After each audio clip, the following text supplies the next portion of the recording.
मोर 32 वर्षर कुआरी दीदी अनेक वर्ष परे घरकू आसीथिले। बाहाघररे आग्रह नथिबारु बापांक सह जुक्तितर्क करी चाकिरी करिबाकू अन्य सहरकू चली जाइथिले। सेबेठारु से सेठारे रहुथिले। से आसिबा परठारु से सबुबेले मो पाखापाखी बुलुथिले।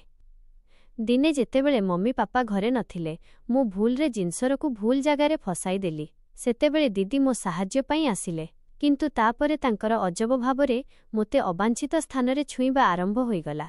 से कहिले, तू एबे 17 वर्षर, तथापि तोर एइटा एत्ते बड़, तू तो बहुत बड़ होईगलुनी। एमिति आश्चर्य होई दीदी मोर सेइटा देखिले एवं सेइठी निज। मो ना अमित एवं मु 10म श्रेणीर छात्र। मो जीवन साधारण पिलांक भଳି नथिला, कारण मो बापा मा उभय चाकिरी करुथिले। घरे प्रायतः एमिति समय आसुथिला जेतेबेले मु निजकू एका अनुभव करुथिली, विशेष करी अपराह्नरे स्कूलरू फेरिबा परे। अनेक समयरे मु भाबुथिली कि काश घरे केही थांता जे मोर अपेक्षा करंता, मोर देखाशुणा करंता, किंतु एही आशागुड़िक पूरण हेउथिबा परी देखा जाउ नथिला। जेपर्यंत दिने मो दीदी आम घरकू आसी नथिले। मो दीदी जहांको ना स्नेहा थिला, अनेक वर्ष परे आम घरकू आसीथिले। तांको बयस 22 वर्ष थिला एवं एपर्यंत तांकर बाहाघर होई नथिला। दीदींको घरकू आसीबा मो पाई कोनोसी खुशी खबर ठारू कम नथिला। जेतेबेले पापा कहिले कि दीदी किछि समय आम सहित रहिबे, तेबे मु खुशीरे नाची उठिली। शेषरे केही तो जणे थिले जे मो सहित रहिबे, मो कथा सुनिबे एवं मो उपरे ध्यान देबे। घरे पाद देबा मात्रे दीदी मोते देखिले एवं मोते कुंढाई पकाइले। से हसी करी कहिले, अमित तो बहुत बड़ होई गलानी। तांको स्वररे एमिति आपणापण एवं भल पाइबा थिला जे मोते लागिला जेमिति मु दुनियार सबुठारु खुशी मनिष। सेइटा एक अलगा प्रकार अनुभव थिला, जाहाकू मु शब्दरे वर्णना करि परिबि नाही। मो पापा दीदींकू मोरे रहिबा पाई व्यवस्था करिदेले। प्रथमे तो मोते लागिला कि बोधहुए एइटा अजब हेबो, कारण मु केबे काहा सहित निज रूम शेयर करि नथिली। किंतु दीदींक सहित रूम शेयर करिबा मो पाई कोनोसी रोमांचकर यात्रा परि थिला। मु खुशी खुशीरे निजकू तांको सहित बांटिबा पाई प्रस्तुत होईगली। दीदी आसिबा परे मो जीवनरे बहुत परिवर्तन आसिला। जेतेबेले मु अपराह्नरे स्कूलरू घरकू फेरुथिली, दीदी दुआर मुहरे मोर अपेक्षा करुथिले। जेमिति ही मु भितरकू आसुथिली, से मो हातरू स्कूल बैग नहीं जाउथिले एवं कहुथिले, चाल प्रथमे हाथ धोई नियो, ता परे खाइब। तांकर एही छोट छोट कथा मोते बहुत शांति देउथिला।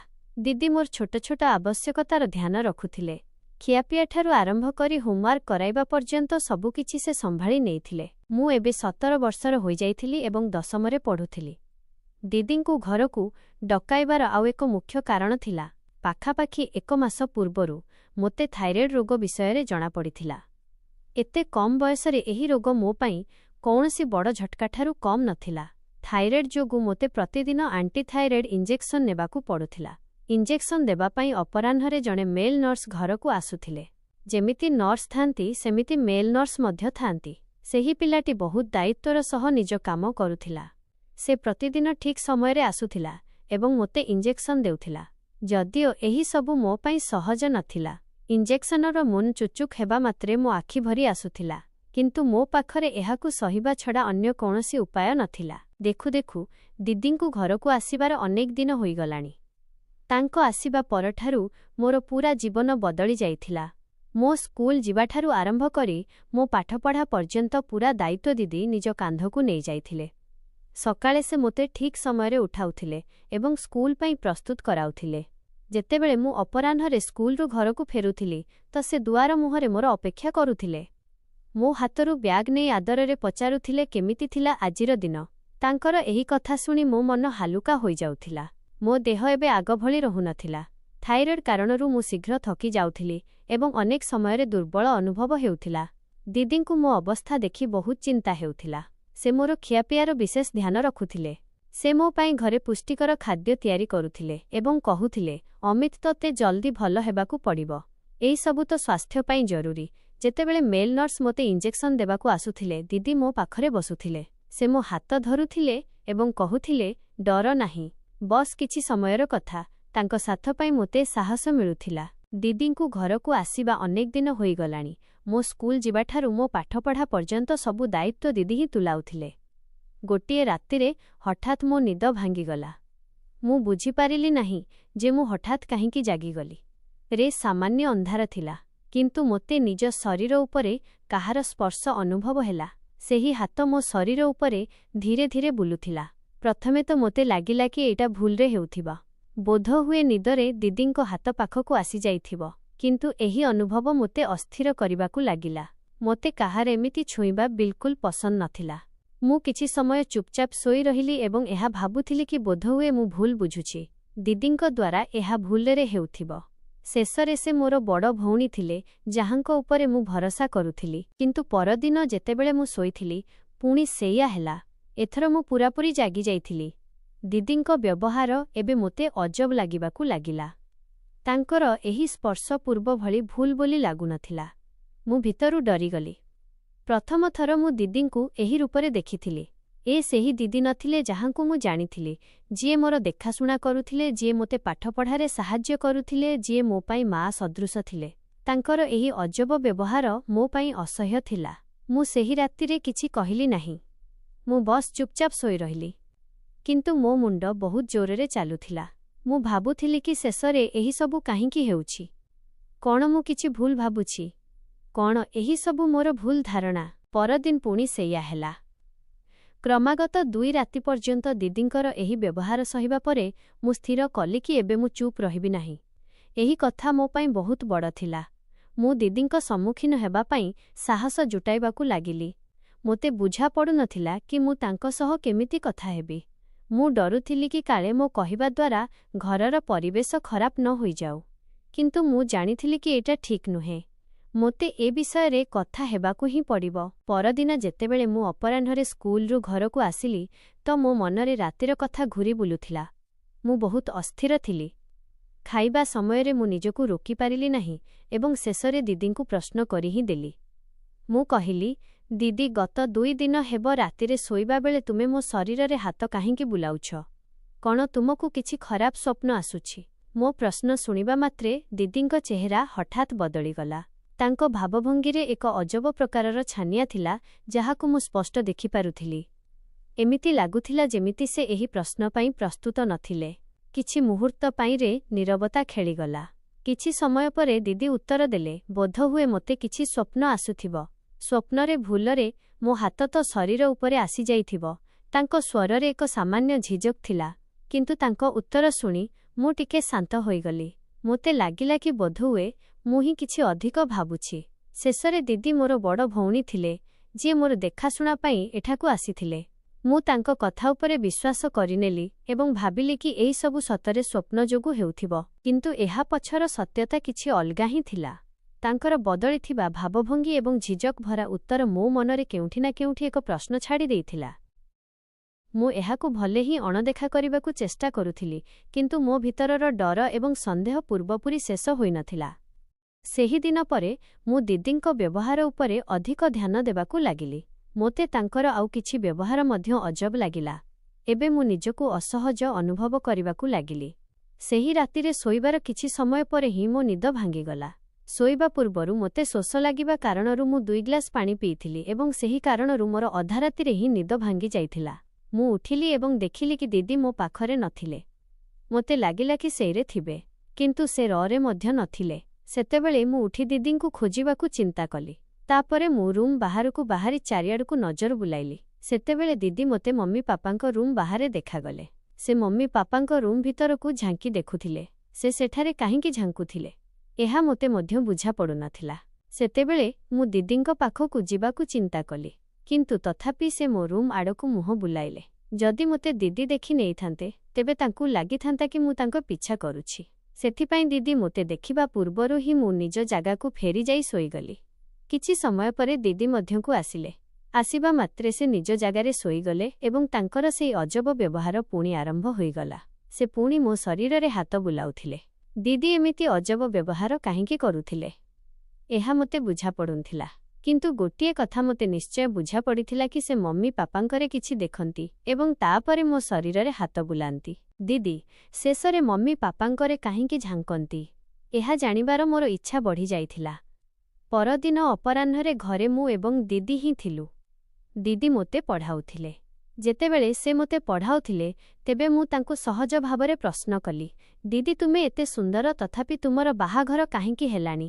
ଏହା ଉପରେ ସେ କହିଲେ, ପ୍ରଥମେ ମୋତେ ଲାଗୁଥିଲା କି ବାହାଘର ଏକ ବହୁତ ଚିନ୍ତାଜନକ ସମ୍ପର୍କ, କାହିଁକି ଅଯଥାରେ ସେଥିରେ ଫସିବା, କିନ୍ତୁ ଏବେ ଧୀରେ ଧୀରେ ମୋତେ ବାହାଘରର ଆବଶ୍ୟକତା ଅନୁଭବ ହେଲାଣି।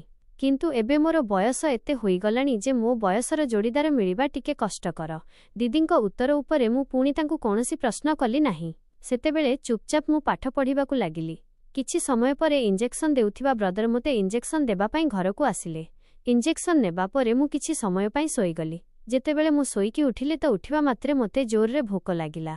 ମୋତେ ମ୍ୟାଗି ଖାଇବାକୁ ଇଚ୍ଛା ହେଉଥିଲା। ସେଥିପାଇଁ ମୁଁ ଦିଦିଙ୍କୁ ମୋ ପାଇଁ ମ୍ୟାଗି ତିଆରି କରିବାକୁ କହିଲି। ସେହି ସମୟରେ ଦିଦି ମମିଙ୍କରେ ଥିଲେ। ଯେତେବେଳେ ମୁଁ ସେହି ରୁମ୍ ପାଖକୁ ଗଲି ତ ମୋତେ ଦିଦି ସେଠାରେ କିଛି ଅଲଗା ରୂପରେ ଦେଖାଗଲେ।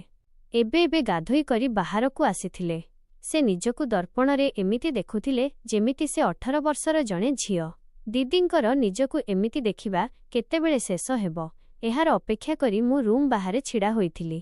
କିନ୍ତୁ ସେ ତ ନିଜକୁ ହିରୋଇନ୍ ଭାବି ଆହୁରି ମଧ୍ୟ କେଶ କୁଣ୍ଡାଉଥିଲେ। ଏପଟେ ମୋ ଭୋକ ମଧ୍ୟ କଣ୍ଟ୍ରୋଲ ହେଉନଥିଲା। ଶେଷରେ ମୁଁ ଦିଦିଙ୍କକୁ ଚାଲିଗଲି। ମୋତେ ଦେଖିବା ମାତ୍ରେ ଦିଦି ଟିକେ ଲାଜେଇ ଗଲେ। ସେହି ସମୟରେ ସେ ସେମିତି ହିଁ ମୋ ସାମ୍ନାରେ ଛିଡ଼ା ହୋଇଥିଲେ ଏବଂ ମୋ ସହ କଥା ହେବାକୁ ଲାଗିଲେ। ଦିଦି ସେହି ସମୟରେ ଗାଧୋଇବା ଗାଉନ୍ ପିନ୍ଧିଥିଲେ। ମୋତେ ଦେଖିବା ମାତ୍ରେ ସେ କହିଲେ, ଉଠିଗଲୁ ଅମିତ, ତୁ ଭଲ, ଏବେ ଆସିଗଲୁଣି ଯେତେବେଳେ କହ ମୁଁ କେମିତି ଦେଖାଯାଉଛି। ମୋତେ ଭୋକ ଲାଗିଥିଲା, ସେଥିପାଇଁ ମୁଁ ସେଠାକୁ ଯାଇଥିଲି। କିନ୍ତୁ ଦିଦି ତ ମୋ ପାଟିରୁ ନିଜର ପ୍ରଶଂସା ଶୁଣିବାରେ ବ୍ୟସ୍ତ ହୋଇଗଲେ। ସେତେବେଳେ ସେ ମୋ ହାତ ଧରି ମୋତେ ଦର୍ପଣ ସାମ୍ନାକୁ ନେଇଗଲେ। ଗୋଟିଏ ହାତ ମୋ ବେକରେ ପକାଇ ସେ ମୋ ପଛରେ ଛିଡ଼ା ହୋଇଗଲେ। ସେ କହିଲେ, ଅମିତ, ତୋତେ କ'ଣ ଲାଗୁଛି? କ'ଣ ମୋତେ ଏବେ ମଧ୍ୟ ବାହା ହେବା ଉଚିତ? ଦିଦିଙ୍କର ଏହି ପ୍ରଶ୍ନ ଉପରେ ମୁଁ କ'ଣ ଉତ୍ତର ଦେବି ବୁଝିପାରୁନଥିଲି। ମୁଁ ତାଙ୍କୁ କହିଲି, ଦିଦି, ବାହା ହେବା ତୁମର ବ୍ୟକ୍ତିଗତ ନିଷ୍ପତ୍ତି। ଏହା ଉପରେ ମୁଁ କିଛି କହିପାରିବି ନାହିଁ। ମୁଁ ତ ଏଠାକୁ ଏଥିପାଇଁ ଆସିଥିଲି କାରଣ ମୋତେ ବହୁତ ଜୋରରେ ଭୋକ ଲାଗୁଛି। କ'ଣ ତୁମେ ମୋ ପାଇଁ ମ୍ୟାଗି ତିଆରି କରିପାରିବ? ମୋ କଥା ଶୁଣି ଦିଦି ହସି ପକାଇଲେ। ସେ କହିଲେ, ମୁଁ ତ ତୋତେ ବଡ଼ ବୋଲି ଭାବିଥିଲି, କିନ୍ତୁ ତୁ ଏବେ ବି ପିଲାଙ୍କ ଭଳି ବ୍ୟବହାର କରୁଛୁ। କିଛି କଥା ନାହିଁ। ଏବେ ତୋତେ ବୁଦ୍ଧିମାନ ବନାଇବାର ଦାୟିତ୍ୱ ମୋର। ଠିକ୍ ଅଛି, ତୁ ଏଠି ରହୁ, ମୁଁ ରେଡି ହୋଇ ଆସୁଛି। ସେହି ସମୟରେ ମୁଁ ସେହିରୁ ବାହାରକୁ ଆସିଗଲି। କିଛି ସମୟ ପରେ ସେ ମୋତେ ମ୍ୟାଗି ବନାଇଦେଲେ। ସେହି ରାତିରେ ମୁଁ ସ୍ଥିର କରିଥିଲି କି ମୁଁ ମମି ପାପାଙ୍କରେ ଝାଙ୍କିବି, କାରଣ ମୋତେ ଜାଣିବାର ଥିଲା କି ଦିଦି ସେଠାକୁ କାହିଁକି ଯାଆନ୍ତି। ରାତିରେ ଶୋଇବାର କିଛି ସମୟ ପରେ ମୁଁ ନିଜ ଆଖି ଖୋଲିଦେଲି। ସେହି ସମୟରେ ମୁଁ ଜାଣିଶୁଣି ଆଶ୍ଚର୍ଯ୍ୟ ହେଉଥିଲି। ପାଣି କେଉଁଠି ଅଛି? ଶୋଷ ଲାଗୁଛି ମାଇଁ, ଯେମିତି ଦିଦିଙ୍କୁ ଲାଗୁ କି ମୁଁ ସତରେ ପାଣି ପିଇବାକୁ ଯାଉଛି। ରେ ପାଣି କେଉଁଠି ଦେଖାଯାଉ ନଥିଲା। ସେଥିପାଇଁ ମୁଁ ଜୋରରେ କହିଲି, ଲାଗୁଛିରୁ ପାଣି ନେବାକୁ ପଡ଼ିବ। ମୁଁ ଏହିସବୁ ଜାଣିଶୁଣି କରୁଥିଲି କାରଣ ମୋତେ ଭଲ ଭାବରେ ଜଣାଥିଲା କି ଦିଦି ମଧ୍ୟ ଜାଗିଛନ୍ତି। ମୁଁ ତାଙ୍କର କାର୍ଯ୍ୟକଳାପକୁ ବୁଝିବାକୁ ଚାହୁଁଥିଲି ଏବଂ ଦେଖିବାକୁ ଚାହୁଁଥିଲି କି ତାଙ୍କ ମୁଣ୍ଡରେ କ'ଣ ଚାଲୁଛି। ମୁଁ ରୁମ୍ ବାହାରକୁ ବାହାରିଲି, କିନ୍ତୁ କିଚେନ୍ ଆଡ଼କୁ ଯିବା ପରିବର୍ତ୍ତେ ମୁଁ ମମି ପାପାଙ୍କ ରୁମ୍ ଆଡ଼କୁ ବଢ଼ିଲି। ତାଙ୍କ କବାଟ ସାମାନ୍ୟ ଖୋଲା ଥିଲା। ଯେତେବେଳେ ମୁଁ ଭିତରକୁ ଝାଙ୍କିଲି ତ ମୁଁ ଦେଖିଲି କି ମମି ଏବଂ ପାପା ଏକାଠି ବସିଥିଲେ। ପାପା ମମିଙ୍କୁ ଆଦରରେ ପାଖକୁ ଟାଣି ନେଇଥିଲେ। ସେହି ଦୃଶ୍ୟ ଦେଖି ମୋ ମୁଣ୍ଡରେ କିଛି କଥା ସଫା ହୋଇଗଲା। ମୋତେ ଯାହା ବୁଝିବାର ଥିଲା ସେଇଟା ମୁଁ ବୁଝି ସାରିଥିଲି। ମୁଁ ସେହି ସମୟରେ କିଛି ବି ଅନୁଭବ କରିପାରୁନଥିଲି। ମୋ ଭିତରେ ଅନେକ ପ୍ରଶ୍ନ ଏବଂ ଡର ଉଠିବାକୁ ଲାଗିଥିଲା। ମୁଁ ଚୁପଚାପ ନିଜକୁ ଫେରି ଆସିଲି। ମୁଁ ଦେଖିଲି କି ଦିଦି ସେହି ଜାଗାରେ ଶୋଇଥିଲେ ଏବଂ ଏମିତି ଲାଗୁଥିଲା ଯେମିତି ସେ ଗଭୀର ନିଦରେ ଅଛନ୍ତି। କିନ୍ତୁ ମୁଁ ଜାଣିଥିଲି କି ସେ ଜାଗିଥିଲେ। ତାଙ୍କ ମନରେ କିଛି ଅଲଗା ହିଁ ଚାଲୁଥିଲା ଏବଂ ଏବେ ମୋତେ ବିଶ୍ୱାସ ହୋଇଗଲା କି ତାଙ୍କ ବ୍ୟବହାର ପଛରେ କିଛି କାରଣ ଅଛି ଯାହାକୁ ମୁଁ ବୁଝିପାରୁନାହିଁ। ଏବେ ମୋତେ ତାଙ୍କ ସହ ଏକାନ୍ତରେ କଥା ହେବାର ଥିଲା। ମୁଁ ସ୍ଥିର କଲି କି ମୁଁ ଯଥାଶୀଘ୍ର ଦିଦିଙ୍କୁ ଏ ବିଷୟରେ ପ୍ରଶ୍ନ କରିବି। ମୁଁ ଏବେ ଆଉ ଚୁପ୍ ରହିପାରିବି ନାହିଁ। ଏହି ସବୁ ମୋତେ ଭିତରୁ ଅସ୍ଥିର କରୁଥିଲା। ସେହି ରାତିରେ ମୁଁ ବହୁତ ସମୟ ପର୍ଯ୍ୟନ୍ତ ଶୋଇପାରିଲି ନାହିଁ। ମୋ ମୁଣ୍ଡରେ ବସ୍ ସେହି କଥାଗୁଡ଼ିକ ଘୂରି ବୁଲୁଥିଲା। ଦିଦିଙ୍କ ଅଜବ ବ୍ୟବହାର, ମମି ପାପାଙ୍କର ସେହି ଦୃଶ୍ୟ ଏବଂ ମୋ ମନରେ ଉଠୁଥିବା ପ୍ରଶ୍ନ। ମୋତେ ଲାଗୁଥିଲା ଯେମିତି ମୁଁ କୌଣସି ଦ୍ୱନ୍ଦ୍ୱରେ ଫସିଯାଇଛି ଯେଉଁଠାରୁ ବାହାରିବା ମୋ ପାଇଁ ବହୁତ ଜରୁରୀ ଥିଲା। ଦେଖୁ ଦେଖୁ 3 ଦିନ ବିତିଗଲା। ମୋର ଖରା ଛୁଟି ଆରମ୍ଭ ହେବାକୁ ଯାଉଥିଲା। ମମି ପାପା କେଉଁଠି ବାହାରକୁ ଯିବାକୁ ପ୍ଲାନ୍ ବନାଇଥିଲେ। କିନ୍ତୁ ଏହି ପ୍ଲାନ୍ ସେମାନେ କେବଳ ନିଜ ପାଇଁ ହିଁ ବନାଇଥିଲେ। ମମି ପାପାଙ୍କ କହିବା କଥା ଥିଲା କି ମୋର 10ମ ପରୀକ୍ଷା ଅଛି। ସେଥିପାଇଁ ଛୁଟିର ବ୍ୟବହାର ମୋତେ ନିଜ ସିଲାବସ୍ ପ୍ରସ୍ତୁତି ପାଇଁ କରିବା ଉଚିତ। ମୁଁ ସେମାନଙ୍କୁ ବୁଝାଇବାକୁ ଚେଷ୍ଟା କଲି କି ମୁଁ ମଧ୍ୟ ତାଙ୍କ ସହିତ ଯିବାକୁ ଚାହୁଁଛି, କିନ୍ତୁ ତାଙ୍କ ନିଷ୍ପତ୍ତି ପକ୍କା ଥିଲା। ସେମାନେ କହିଲେ, ଅମିତ, ଏହି ସମୟ ତ ପାଇଁ ବହୁତ ଜରୁରୀ। ତୋତେ ପାଠପଢ଼ା ଉପରେ ଧ୍ୟାନ ଦେବା ଉଚିତ। ଶେଷରେ 3 ଦିନ ପରେ ଯେତେବେଳେ ମୋର ଛୁଟି ଆରମ୍ଭ ହେଲା, ସେତେବେଳେ ମମି ପାପା ନିଜରେ ବାହାରିଗଲେ। ସେମାନେ ଯିବା ପରେ ଘରେ ମୁଁ ଏବଂ ଦିଦି ଏକା ରହିଗଲୁ। ମୋତେ ଜଣାଥିଲା କି ଦିଦି ମଧ୍ୟ ଘରେ ଏକା ହେବା କାରଣରୁ ଟିକେ ଉଦାସ ଥିବେ। ମୁଁ ତାଙ୍କ ପାଖକୁ ଯାଇ ବସିଲି ଏବଂ ହସିକରି କହିଲି, ଦିଦି, ଏବେ ତ ତୁମକୁ ବି ବାହା ହେବାକୁ ଇଚ୍ଛା ହେଉଥିବ, ହେଲେ ନା? ଏଠାକୁ ଆସିବା ପରଠାରୁ ମମି ପାପାଙ୍କୁ ଏକାଠି ଦେଖି ତୁମକୁ ବି ଲାଗୁଥିବ କି ତୁମକୁ ବି କେହି ଏମିତି ଦରକାର ଯିଏ ତୁମକୁ ଭଲ ପାଇବ। ଯେମିତି ହିଁ ମୁଁ ପ୍ରଶ୍ନ କଲି, ତାଙ୍କ ଆଖିରେ ଲୁହ ଆସିଗଲା। ସେ କହିଲେ, ଅମିତ, ତୁ ସତରେ ମୋ ମନର କଥା ଚିହ୍ନିପାରିଲୁ? ତାପରେ ଦିଦି କାନ୍ଦି କାନ୍ଦି ମୋତେ କୁଣ୍ଢାଇ ପକାଇଲେ। ସେ କହିବାକୁ ଲାଗିଲେ, ମୁଁ ତୋତେ ଛୋଟ ବୋଲି ଭାବୁଥିଲି, କିନ୍ତୁ ତୁ ବିଲକୁଲ ଛୋଟ ନୁହେଁ। ତୋର ଏହି ବୁଦ୍ଧିମାନ କଥା ଶୁଣି ମୋତେ ତ ଭିତରେ ଜଣେ ବଡ଼ ମଣିଷ ନଜର ଆସୁଛି। କ'ଣ ତୋତେ ସତରେ ଲାଗୁଛି କି ମୋର ଏହି ବୟସରେ ମୋତେ କେହି ପସନ୍ଦ କରିବ? ଦିଦି ପୁଣି ସେହି ପ୍ରଶ୍ନ ମୋତେ କଲେ, ଯାହାର ଉତ୍ତର ମୋ ପାଖରେ ନଥିଲା। କିନ୍ତୁ ସେହି ଦିନ ପରଠାରୁ ଦିଦିଙ୍କ ଦୃଷ୍ଟିକୋଣ ମୋ ପ୍ରତି ବଦଳି ଯାଇଥିଲା। ସେହି ଦିନ ପରଠାରୁ ଦିଦି ଘରେ ମମିଙ୍କର ଷ୍ଟାଇଲିଶ୍ କପଡ଼ା ପିନ୍ଧିବା ଆରମ୍ଭ କରିଦେଇଥିଲେ। ଦିଦିଙ୍କୁ ଷ୍ଟାଇଲିଶ୍ କପଡ଼ାରେ ଦେଖି ମୁଁ ତାଙ୍କୁ ଦେଖୁ ହିଁ ରହିଯାଉଥିଲି। ଯେତେବେଳେ ସେ ଷ୍ଟାଇଲିଶ୍ କପଡ଼ା ପିନ୍ଧି ପ୍ରସ୍ତୁତ ହେଉଥିଲେ, ତେବେ ସେ ବିଶେଷ କରି ମୋର ପ୍ରଶଂସା ଶୁଣିବା ପାଇଁ ଉତ୍ସୁକ ରହୁଥିଲେ। ଏତିକି ନୁହେଁ, ସେ ମୋତେ ଲାଗିକରି ଫଟୋ ମଧ୍ୟ ଉଠାଉଥିଲେ। ଦିଦିଙ୍କର ଯେଉଁ ସ୍ପର୍ଶ ମଧ୍ୟ ମୋତେ ହେଉଥିଲା, ସେଇଟା କିଛି ଅଲଗା ହିଁ ଦର୍ଶାଉଥିଲା। ତାଙ୍କର ଏକଦମ ବଦଳିଥିବା ଅନ୍ଦାଜ କିଛି ଅଲଗା ହିଁ କହୁଥିଲା। ଯେମିତି ସେ ମୋତେ ଅଯଥାରେ ଇଙ୍ଗିତ କରୁଛନ୍ତି। ଖଇର ଦିନେ ସକାଳେ ଗାଧୋଇବା ପରେ ମୁଁ ଜିନ୍ସ ପିନ୍ଧିଲି। ଜିନ୍ସ ପିନ୍ଧିବା ସମୟରେ ହଠାତ୍ ତାର ଚେନ୍ ଭୁଲ ଜାଗାରେ ଅଟକିଗଲା ଏବଂ ମୋତେ ଯନ୍ତ୍ରଣା ହେବାକୁ ଲାଗିଲା। ସେତେବେଳେ ମୁଁ ଜୋର ଜୋରରେ ମମିଙ୍କୁ ଡାକିବାକୁ ଲାଗିଲି। ମମି ତ ଘରେ ନଥିଲେ, ଏଇଟା ମୁଁ କିଛି ସମୟ ପାଇଁ ଭୁଲି ଯାଇଥିଲି। ମୋ ସ୍ୱର ଶୁଣି ମମି ନୁହେଁ କିନ୍ତୁ ଦିଦି ଦୌଡ଼ି ଦୌଡ଼ି ମୋକୁ ଆସିଗଲେ। ସେ ପାଖକୁ ଆସି ମୋତେ ପଚାରିଲେ, କ'ଣ ହେଲା ଅମିତ? ମୁଁ ତାଙ୍କୁ ସବୁ କିଛି କହିଲି। ସେତେବେଳେ ସେ ମୋ ପାଖକୁ ଆସିଲେ ଏବଂ ମୋର ସାହାଯ୍ୟ କରିବାକୁ ଲାଗିଲେ। ଯେମିତି ହିଁ ସେ ମୋ ଜିନ୍ସରେ ହାତ ଲଗାଇଲେ, ମୁଁ ଲାଜରେ ପଛକୁ ଘୁଞ୍ଚିଗଲି। ମୁଁ କହିଲି, ଦିଦି, ମୋତେ ଲାଜ ଲାଗୁଛି। ସେତେବେଳେ ସେ ବୁଝାଇ କହିଲେ, ଏବେ ପାଇଁ ଲାଜକୁ ଅଲଗା ରଖ, ନହେଲେ ତୁ ସବୁଦିନ ପାଇଁ ଅସୁବିଧାରେ ପଡ଼ିଯିବୁ। ଏବେ ତ ମମି ତ ଘରେ ନାହାନ୍ତି, ସେଥିପାଇଁ ତ ସାହାଯ୍ୟ ମୋତେ ହିଁ କରିବାକୁ ପଡ଼ିବ। ସେତେବେଳେ ମୁଁ ନିଜ ଆଖି ଜୋରରେ ବନ୍ଦ କରିଦେଲି ଏବଂ ତାଙ୍କୁ ମୋ ସାହାଯ୍ୟ କରିବାକୁ ଦେଲି, କାରଣ ତାଙ୍କ ଛଡ଼ା ମୋ ପାଖରେ ଅନ୍ୟ କୌଣସି ବିକଳ୍ପ ନଥିଲା। କିଛି ସମୟ ମଧ୍ୟରେ ସେ ମୋତେ ମୋ ଅସୁବିଧାରୁ ମୁକ୍ତି ଦେଇଦେଲେ। କିନ୍ତୁ ସେହିଦିନ ପରଠାରୁ ଦିଦିଙ୍କ ନଜର ମୋ ଉପରେ ବଦଳିଗଲା। ଯେତେବେଳେ ସେ ମୁଁ ସାହାଯ୍ୟ କଲେ, ତେବେ ଅଜାଣତରେ ତାଙ୍କର ସ୍ପର୍ଶ ଭୁଲ ଜାଗାରେ ହୋଇଯାଇଥିଲା। ମୋ ସାହାଯ୍ୟ କରିବା ପରେ ସେ ମୋତେ ଏକ ଅଲଗା ନଜରରେ ଦେଖିବାକୁ ଲାଗିଥିଲେ। ସେ କହିଲେ, ଅମିତ, ମୁଁ ତ ତୋତେ ଏତେ ଦିନ ହେବ ସାଧାରଣ ବୋଲି ଭାବୁଥିଲି, କିନ୍ତୁ ତୁ ତ 17 ବର୍ଷ ବୟସରେ ହିଁ ବହୁତ ବଡ଼ ହୋଇଗଲୁଣି। ଦିଦି ଯାହା କିଛି ମଧ୍ୟ କହୁଥିଲେ ମୁଁ ସବୁ ବୁଝୁଥିଲି। ସେହି ସମୟରେ ମୋ ଚେହେରାରେ ନିଜେ ନିଜେ ଏକ ହସ ଆସିଗଲା। ସେହି ଦିନ ପରେ ଦିଦି କହିଲେ, ଆଜିଠାରୁ ଯେପର୍ଯ୍ୟନ୍ତ ମମି ଘରକୁ ଆସିନାହାନ୍ତି, ମୁଁ ତୋତେ ଗାଧୋଇ ଦେବି। ମୁଁ ତାଙ୍କୁ ମନା କରିଦେଲି, କାରଣ ମୁଁ ବହୁତ ହିଁ ଲାଜକୁଳା ଥିଲି। ମୋ ମନା ଉପରେ ଦିଦି କହିଲେ, ଠିକ୍ ଅଛି, ଗାଧୋଇବା ତୁ ନିଜେ ହିଁ କର, କିନ୍ତୁ ଗାଧୋଇବା ପରେ ପ୍ରସ୍ତୁତ କରିବାର ଦାୟିତ୍ୱ ମୋର ହେବ। ଆଜି ତୁ ଯେଉଁ ଗଡ଼ବଡ଼ କରିଥିଲୁ, ସେଥିରେ ବହୁତ ବଡ଼ ସମସ୍ୟା ସୃଷ୍ଟି ହୋଇପାରିଥାନ୍ତା। ଆଜି ପରେ ମୁଁ ତୋତେ ପ୍ରସ୍ତୁତ କରିବି। ତାଙ୍କ କଥାରେ ମୁଁ ସହମତି ଜଣାଇଲି। ସେହିଦିନ ସବୁଦିନ ପରି ଅପରାହ୍ନରେ ବ୍ରଦର ମୋତେ ଇଞ୍ଜେକ୍ସନ ଦେବାକୁ ଘରକୁ ଆସିଲେ। ଇଞ୍ଜେକ୍ସନ ନେବା ପରେ ସେହିଦିନ ମୁଁ ପ୍ରତିଦିନ ପରି ଶୋଇନଥିଲି, ବରଂ ଉଠି ରୁମ୍ ବାହାରକୁ ଚାଲିଗଲି।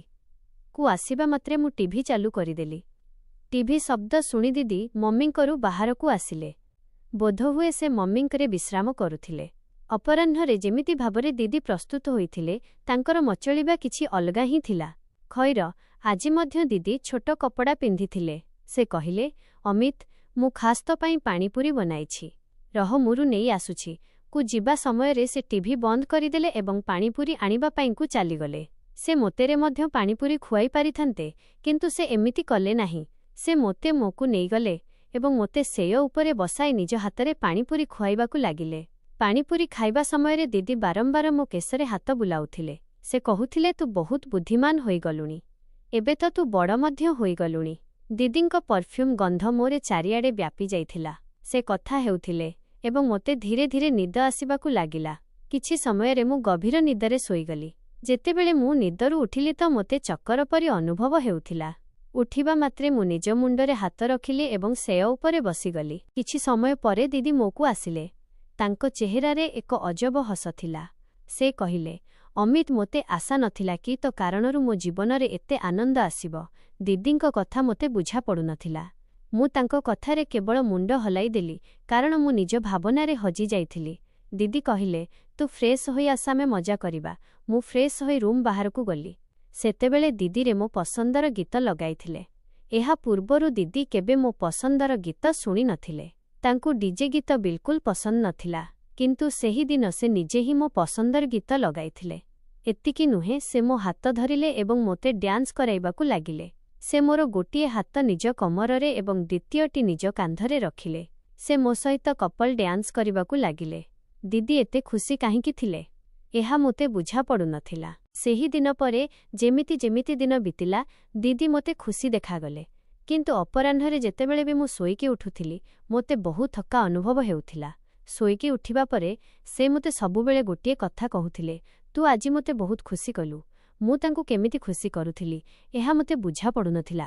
କିନ୍ତୁ ଯେଉଁ କଷ୍ଟ ମୋତେ ହେଉଥିଲା, ସେଇଟା ମୋତେ ଭଲ ଲାଗିବାକୁ ଲାଗିଥିଲା। ଆରମ୍ଭରେ ମୋତେ ଦିଦିଙ୍କଠାରୁ ପ୍ରସ୍ତୁତ ହେବାରେ ସଙ୍କୋଚ ହେଉଥିଲା, କିନ୍ତୁ ଧୀରେ ଧୀରେ ମୋତେ ତାଙ୍କର ଅଭ୍ୟାସ ହୋଇଗଲା। ଏବେ ମୁଁ ବିନା ଲାଜରେ ଦିଦିଙ୍କଠାରୁ ପ୍ରସ୍ତୁତ ହେବାକୁ ଲାଗିଲି। ଆଗାମୀ କିଛି ଦିନରେ ଦିଦି ଏବଂ ମୋ ଭିତରେ ଏକ ନୂଆ ସମ୍ପର୍କ ଗଢ଼ିବାକୁ ଲାଗିଲା। ମୋତେ ସେହି ସବୁକିଛି ଭଲ ଲାଗିବାକୁ ଲାଗିଲା, ଯାହା ପୂର୍ବରୁ ମୋତେ ଅଜବ କିମ୍ବା ଅସହଜ ଲାଗୁଥିଲା। ଧୀରେ ଧୀରେ ସେହି ସମ୍ପର୍କରେ ଏକ ନୂଆ ଦିଗରେ ବଢ଼ିବାକୁ ଲାଗିଲା ଏବଂ ମୁଁ ଅନୁଭବ କରିବାକୁ ଲାଗିଲି କି କିଛି ବଦଳୁଛି। କିନ୍ତୁ ପୁଣି ଦିନେ ଏମିତି କିଛି ହେଲା, ଯାହା ମୋତେ ଏବଂ ମୋ ପରିବାରକୁ ପୂରାପୂରି ଚକିତ କରିଦେଲା। ମୋ ଶରୀରରେ ହଠାତ୍ କିଛି ପରିବର୍ତ୍ତନ ଅନୁଭବ ହେବାକୁ ଲାଗିଲା। ମୋତେ ବହୁତ ଚକ୍କର ଆସିବାକୁ ଲାଗିଲା ଏବଂ ମୁଁ ବହୁତ ଦୁର୍ବଳ ଅନୁଭବ କରିବାକୁ ଲାଗିଲି। ଘର ଲୋକ ମୋତେ ତୁରନ୍ତ ହସ୍ପିଟାଲରେ ଭର୍ତ୍ତି କରାଇଦେଲେ। ମୁଁ ନିଜେ ବୁଝିପାରିଲି ନାହିଁ କି ହଠାତ୍ କ'ଣ ହୋଇଥିଲା। ଯେତେବେଳେ ମୋ ଆଖି ଖୋଲିଲା, ତ ମୋତେ ଅନୁଭବ ହେଲା କି ମୁଁ ପ୍ରାୟ 1 ମାସ ପରେ ଆଇସିୟୁରୁ ବାହାରକୁ ଆସିଛି। 1 ମାସ ପର୍ଯ୍ୟନ୍ତ ମୁଁ ଆଇସିୟୁରେ ଥିଲି ଏବଂ ଏହାପରେ ଡାକ୍ତରମାନେ ମମି ପାପାଙ୍କୁ କହିଲେ କି ମୋ ଅବସ୍ଥାର କାରଣ ଏକ ଅଜବ ରୋଗ ଥିଲା। ଡାକ୍ତରମାନେ କହିଲେ କି ମୋତେ ଏକ ମାନସିକ ରୋଗ ହୋଇଯାଇଥିଲା, ଯେଉଁ କାରଣରୁ ମୁଁ ନିଜର ଏକ ଅଲଗା ଦୁନିଆ ବନାଇ ଦେଇଥିଲି। ମୁଁ ନିଜ କଳ୍ପନାରେ ହଜିଯାଇଥିଲି ଏବଂ ବାସ୍ତବତାରୁ ବହୁତ ଦୂରକୁ ଚାଲିଯାଇଥିଲି। ଡାକ୍ତରମାନେ ମମି ପାପାଙ୍କୁ କହିଲେ କି ସେମାନେ ନିଜ ଜୀବନରେ ଏତେ ବ୍ୟସ୍ତ ଥିଲେ ଯେ ସେମାନେ ମୋର ମାନସିକ ଏବଂ ଆବେଗିକ ସ୍ଥିତି ଉପରେ ଧ୍ୟାନ ଦେଲେ ନାହିଁ। ସେମାନେ ମୋ ସହ ଠିକ୍ ସମୟରେ କଥା ହୋଇପାରିଲେ ନାହିଁ। ଡାକ୍ତରଙ୍କ ସହ କଥାବାର୍ତ୍ତା ପରେ ସେମାନେ ବୁଝିଗଲେ କି ମୋ ରୋଗର କାରଣ କ'ଣ ଥିଲା। ସେମାନେ ମମି ପାପାଙ୍କୁ କହିଲେ କି ଅମିତକୁ ଗତ 1 ମାସରେ ମାନସିକ ଏବଂ ଆବେଗିକ ସମସ୍ୟାର ସମ୍ମୁଖୀନ ହେବାକୁ ପଡ଼ିଲା। ସେ ନିଜ ଦିଦିଙ୍କୁ ଦେଖୁଥିଲା ଏବଂ ଅନୁଭବ କରୁଥିଲା କି ଭଲ ପାଇବା କେବଳ ପୁଅ ଏବଂ ଝିଅ ଭିତରେ ହିଁ ହୋଇପାରେ। ଦିଦିଙ୍କ ସହିତ ଯାହା କିଛି ମଧ୍ୟ ହେଉଥିଲା, ସେଇଟା ମୋତେ ବହୁତ ପ୍ରଭାବିତ କଲା। ଯେତେବେଳେ ମୁଁ ତାଙ୍କୁ ଏବଂ ତାଙ୍କ ପ୍ରେମିକଙ୍କୁ ଏକାଠି ଦେଖୁଥିଲି, ତ ମୋତେ ଏମିତି ଲାଗୁଥିଲା କି ମୁଁ ସେହି ଜାଗାରେ ଅଛି ଯେଉଁଠାରେ ସେ ଦୁହେଁ ଅଛନ୍ତି। ଏହିସବୁ ଦେଖି ମୋତେ ଭଲ ପାଇବା ଏବଂ ସମ୍ପର୍କ ବିଷୟରେ ଭୁଲ ବିଚାର ଆସିବାକୁ ଲାଗିଲା। ଏହାପରେ ମୁଁ ଭୁଲ ଜିନିଷ ଦେଖିବା ଆରମ୍ଭ କରିଦେଲି ଏବଂ ଭୁଲ ରାସ୍ତାରେ ଚାଲିବାକୁ ଲାଗିଲି। ମୋ ବିଚାରର ପ୍ରଭାବ ମୋ ଶରୀର ଏବଂ ମାନସିକ ସ୍ଥିତି ଉପରେ ପଡ଼ିଲା ଏବଂ ଧୀରେ ଧୀରେ ମୁଁ ଦୁର୍ବଳ ହୋଇଗଲି। ମୋତେ ବାରମ୍ବାର ଚକ୍କର ଆସିବାକୁ ଲାଗିଲା ଏବଂ ମୋ ସ୍ଥିତି ଆହୁରି ବିଗିଡ଼ିବାକୁ ଲାଗିଲା। ଯେତେବେଳେ ଏହି ସ୍ଥିତି ଆହୁରି ଗମ୍ଭୀର ହୋଇଗଲା, ତ ମୋତେ ହସ୍ପିଟାଲରେ ଭର୍ତ୍ତି କରାଗଲା। ଡାକ୍ତରମାନେ କହିଲେ କି ଏହିସବୁ ପାଇଁ ମୋ ଫ୍ୟାମିଲି ମଧ୍ୟ ଦାୟୀ ଥିଲେ, କାରଣ ସେମାନେ ସମୟ ଅନୁସାରେ ମୋର ମାନସିକ ସ୍ଥିତି ଉପରେ ଧ୍ୟାନ ଦେଇନଥିଲେ। ଯେତେବେଳେ ଡାକ୍ତରମାନେ ଏହିସବୁ ମମି ପାପାଙ୍କୁ କହିଲେ, ତ ଦିଦି ମଧ୍ୟ ସେଠାରେ ଉପସ୍ଥିତ ଥିଲେ। ଡାକ୍ତର କହିଲେ କି ଯଦି ପରିବାରର ଲୋକେ ଏକ ସମୟରେ ପରସ୍ପର ସହ ଠିକ୍ ଭାବରେ କଥା ହୋଇଥାନ୍ତେ, ତେବେ ବୋଧହୁଏ ଏହି ସ୍ଥିତି ଆସିନଥାନ୍ତା। ଦିଦିଙ୍କ ଆଖିରେ ଏକ ଅଲଗା ପ୍ରକାରର ଚମକ ଥିଲା ଏବଂ ମୋତେ ସେତେବେଳେ ଅନୁଭବ ହେଲା କି ଯେତେବେଳେ ମୁଁ ଆଇସିୟୁରେ ଥିଲି, ସେତେବେଳେ ମମି ପାପା ଦିଦିଙ୍କ ବାହାଘର ତାଙ୍କ ପ୍ରେମିକଙ୍କ ସହ କରାଇ ଦେଇଥିଲେ। ଦିଦିଙ୍କ ବେକରେ ମଙ୍ଗଳସୂତ୍ର ଦେଖି ମୋତେ ଏହିସବୁ ବୁଝା ପଡ଼ିଗଲା। ଏହିସବୁ ମୋ ପାଇଁ ଏକ ବଡ଼ ଝଟକା ଥିଲା। ମୋତେ ବୁଝା ପଡ଼ୁନଥିଲା କି ଯାହା ମୁଁ ଅନୁଭବ କରୁଥିଲି, ସେଇଟା ଠିକ୍ ଥିଲା କି ନାହିଁ। ଏଇଟା ଏକ ଏମିତି ମୋଡ଼ ଥିଲା ଯେଉଁଠାରେ ମୋତେ ନିଜ ଭାବନା ଏବଂ ବିଚାରକୁ ବୁଝିବାର ଆବଶ୍ୟକତା ଥିଲା। ମୋ ଅବସ୍ଥା ଦେଖି ଦିଦି ମୋତେ କ୍ଷମା ମାଗିଲେ। ସେ କହିଲେ, ଅମନ, ମୁଁ ତୁମର ଯତ୍ନ ନେବାକୁ ଆସିଥିଲି, କିନ୍ତୁ ମୁଁ ନିଜେ ମଧ୍ୟ ମୋ ଦୁନିଆରେ ହଜିଯାଇଥିଲି। ତୁମ ଭଳି ମୁଁ ମଧ୍ୟ ଏକା ହୋଇଯାଇଥିଲି। ତୁମ ଯୋଗୁଁ ହିଁ ସେହି ବ୍ୟକ୍ତିଙ୍କ ସହ ମୋର ଦେଖା ହେଲା ଏବଂ ଧୀରେ ଧୀରେ ଆମ ମଧ୍ୟରେ ପ୍ରେମ ଗଢ଼ିଉଠିଲା। ମୁଁ ନିଜ ଦୁନିଆରେ ଏତେ ମଜ୍ଜି ଯାଇଥିଲି ଯେ କେବେ ତୁମ ପ୍ରତି ଧ୍ୟାନ ଦେଇନଥିଲି। ଏହା ମୋର ମଧ୍ୟ ଭୁଲ ଥିଲା। ଦିଦିଙ୍କ କଥା ମୋ ମନକୁ ଗଭୀର ଭାବେ ଛୁଇଁଥିଲା, କିନ୍ତୁ ମୁଁ କିଛି ଉତ୍ତର ଦେଇପାରିଲି ନାହିଁ, କାରଣ ସେତେବେଳେ ମୁଁ କହିବା ଅବସ୍ଥାରେ ନଥିଲି। ମୁଁ ନିଜେ ବୁଝିପାରୁନଥିଲି ଯେ ମୋତେ କି ରୋଗ ହୋଇଛି ଏବଂ ମୋର ମାନସିକ ସ୍ଥିତି ବିଷୟରେ ମୋର କୌଣସି ଧାରଣା ନଥିଲା। ଏସବୁ ମୋ ପାଇଁ ଏକ ବଡ଼ ଦ୍ୱନ୍ଦ୍ୱ ଥିଲା। ଯେତେବେଳେ ମୋ ରୋଗ ବିଷୟରେ ଜଣାପଡ଼ିଲା, ସେତେବେଳେ ମା ବାପା ସ୍ଥିର କଲେ ଯେ ସେମାନେ ଏବେ ନିଜେ ମୋର ଯତ୍ନ ନେବେ। ସେହି ଦିନଠାରୁ ସେମାନେ ମୋ ସହ କଥାବାର୍ତ୍ତା ଆରମ୍ଭ କଲେ ଏବଂ ମୋତେ ଅନୁଭବ ହେଲା ଯେ ପ୍ରେମ କେବଳ ପ୍ରେମୀ ଏବଂ ପ୍ରେମିକାଙ୍କ ମଧ୍ୟରେ ଏକ ସମ୍ପର୍କ ନୁହେଁ, ବରଂ ପିତାମାତା ଏବଂ ସନ୍ତାନମାନଙ୍କ ମଧ୍ୟରେ ମଧ୍ୟ ଏକ ଗଭୀର ତଥା ସ୍ନେହପୂର୍ଣ୍ଣ ସମ୍ପର୍କ ଅଟେ। ମା ବାପା ମୋତେ ଶିଖାଇଲେ ଯେ ପରିବାରର ସାଥ ଏବଂ ଧ୍ୟାନ ପିଲାମାନଙ୍କ ପାଇଁ କେତେ ଜରୁରୀ। ସେମାନେ ଏବେ ମୋ ସହ ଅଧିକ ସମୟ ବିତାଇବାକୁ ଲାଗିଲେ ଏବଂ ମୋର ଭାବନାକୁ ବୁଝିବାକୁ ଚେଷ୍ଟା କଲେ। ଧୀରେ ଧୀରେ ମୁଁ ଅନୁଭବ କଲି ଯେ ପିଲାମାନେ ନିଜ ପିତାମାତାଙ୍କଠାରୁ ଯେତିକି ଭଲ ପାଇବା ଏବଂ ଧ୍ୟାନ ପାଆନ୍ତି, ତାହା ଅନ୍ୟ କୌଣସି ସମ୍ପର୍କରୁ ମିଳିପାରିବ ନାହିଁ। ଏହା ଏକ ସଚ୍ଚୋଟ ଏବଂ ନିର୍ମଳ ସମ୍ପର୍କ, ଯାହା ବିନା କୌଣସି ସର୍ତ୍ତରେ ଥାଏ। ଏହି ଅନୁଭବ ମୋ ପାଇଁ ଅତ୍ୟନ୍ତ ଗୁରୁତ୍ୱପୂର୍ଣ୍ଣ ଥିଲା ଏବଂ ମୁଁ ବୁଝିଲି ଯେ କୌଣସି ସମ୍ପର୍କର ମଜବୁତି ଏବଂ ସୁନ୍ଦରତା ତା ଭିତରର ବିଶ୍ୱାସ ଏବଂ ବୁଝାମଣା ଉପରେ ନିର୍ଭର କରେ। ମା ବାପା ମୋତେ ବୁଝାଇଲେ ଯେ ଆମକୁ କେବେ ବି ନିଜ ପିଲାମାନଙ୍କୁ ଏକା ଛାଡ଼ିବା ଉଚିତ ନୁହେଁ, କାରଣ ସେମାନଙ୍କର ମାନସିକ ଏବଂ ଆବେଗିକ ସ୍ୱାସ୍ଥ୍ୟ ଆମ ପାଇଁ ସବୁଠାରୁ ଗୁରୁତ୍ୱପୂର୍ଣ୍ଣ। ଆଜିକାଲି ଅନେକ ପିତାମାତା ନିଜ କ୍ୟାରିୟରକୁ ନେଇ ଏତେ ବ୍ୟସ୍ତ ରହୁଛନ୍ତି ଯେ ସେମାନେ ଅଜାଣତରେ ନିଜ ପିଲାମାନଙ୍କୁ ଅବହେଳା କରନ୍ତି। ସେମାନେ ବୁଝିପାରନ୍ତି ନାହିଁ ଯେ କ୍ୟାରିୟର ଦୌଡ଼ରେ ପିଲାମାନଙ୍କର ଭାବନା ଏବଂ ଆବଶ୍ୟକତାକୁ ଅଣଦେଖା କରିବା ସେମାନଙ୍କ ପାଇଁ କେତେ ବିପଜ୍ଜନକ ହୋଇପାରେ। ଯେତେବେଳେ ପିତାମାତା ନିଜ କାମରେ ବ୍ୟସ୍ତ ରହନ୍ତି, ପିଲାମାନେ ଏକାକୀ ଅନୁଭବ କରନ୍ତି ଏବଂ ଏହା ସେମାନଙ୍କ ମାନସିକ ସ୍ୱାସ୍ଥ୍ୟ ଉପରେ ପ୍ରଭାବ ପକାଇଥାଏ।